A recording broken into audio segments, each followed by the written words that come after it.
Kebiasaan untuk dyno, untuk dynocom, dia akan keluar alert untuk servis. Biasa kita akan grease bearing yang ada pada dynocom untuk elakkan berlaku kerosakan yang lebih serius. Jadi dia akan alert lah. Bila kita dah dyno naik turun kereta tu, kita akan buat proses grease pada bearing dyno. Untuk proses grease bearing pada dyno, kita perlukan alat tool pump grease lah.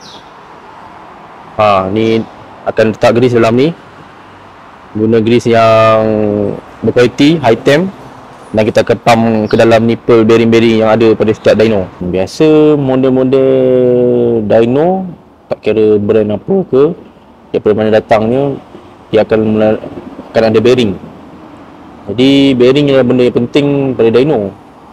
Kalau kita tak servis ikut masa yang diletakkan, bearing akan rosak, akan kos yang tinggi dan ambil masa untuk repair. Jadi bila ada alert untuk grease, kita akan sort dekat nipple ni, kita akan biarkan dia lock, kita akan pump ke flow untuk masukkan grease baru.